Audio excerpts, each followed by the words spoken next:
Selamat pagi, salam dan salam sejahtera.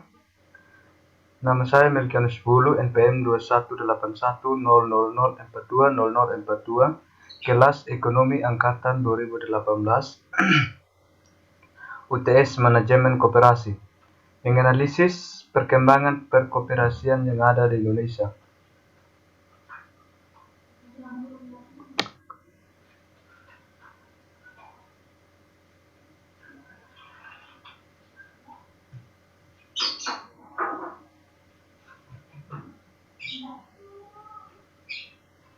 Pengertian koperasi pasar. Koperasi adalah badan ekonomi yang dikelola organisasi tertentu demi tujuan mendapatkan keuntungan bersama.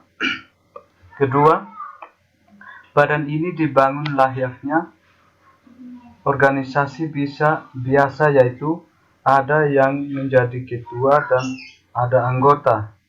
Nah, maksud dari keuntungan bersama adalah koperasi dibangun untuk menjamin kesejahteraan ketua dan anggota-anggota di dalam badan tertentu. Yang ketiga,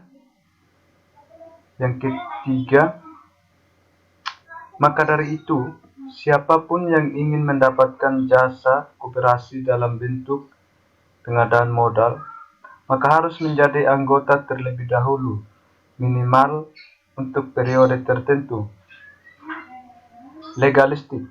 Masyarakat adalah kumpulan manusia atau kelompok manusia yang mempunyai keterikatan secara hukum maupun non-hukum dan mendiami suatu kawasan tertentu. Dalam proses bermasyarakat tersebut, terjadi interaksi antara manusia mempunyai sifat dasar untuk mengetahui segala sesuatu yang ada di lingkungan sekitarnya.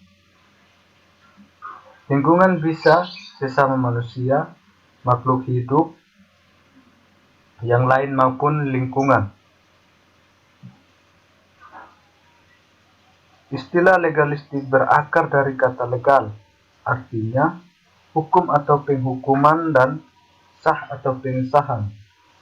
Secara bahasa, istilah ini dipahami sebagai proses pemberian justifikasi terhadap suatu realitas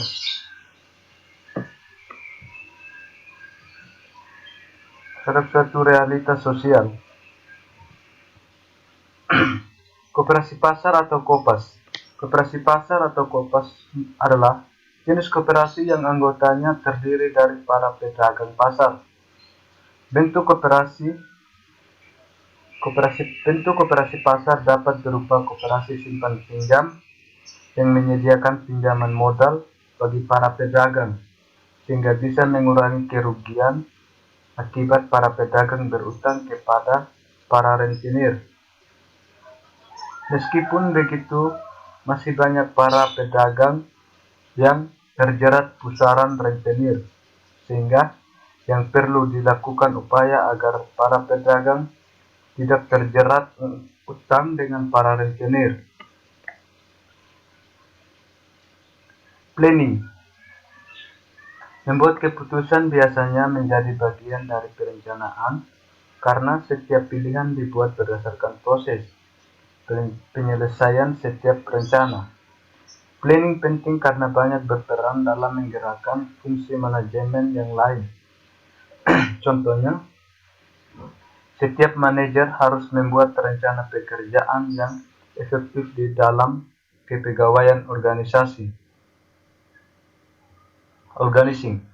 Aspek utama lain dari organizing adalah pengelompokan kegiatan ke departemen atau beberapa subdivisi lainnya, misalnya kepegawaian, untuk memastikan bahwa sumber daya manusia diperlukan untuk mencapai tujuan organisasi. Memekerjakan orang untuk pekerjaan merupakan aktivitas kepegawaian yang khas. Kepegawaian adalah suatu aktivitas utama yang terkadang diklasifikasikan sebagai fungsi yang terpisah dari organizing. Semakin tinggi suatu jabatan, biasanya semakin tinggi tugas, tanggung jawab, dan wewenangnya.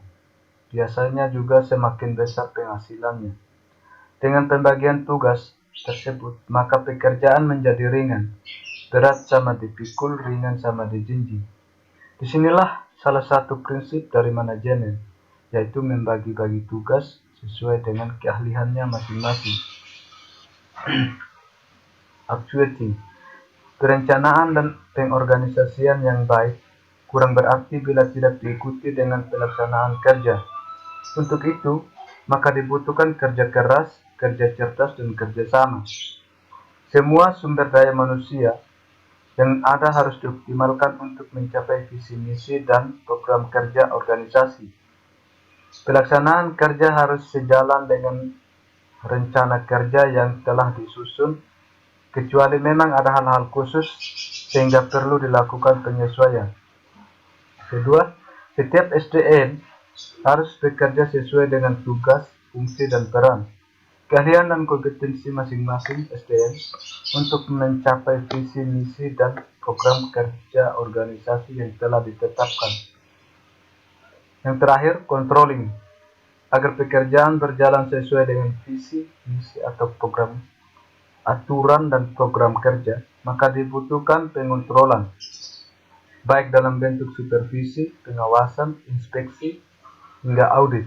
Kata-kata tersebut memang memiliki makna yang berbeda, tapi yang terpenting adalah bagaimana sejak dini dapat diketahui penyimpangan-penyimpangan yang terjadi, baik dalam tahap perencanaan, pelaksanaan, maupun pengorganisasian, sehingga dengan hal tersebut dapat segera dilakukan koreksi, antisipasi, dan penyesuaian sesuai dengan situasi, kondisi, dan perkembangan zaman.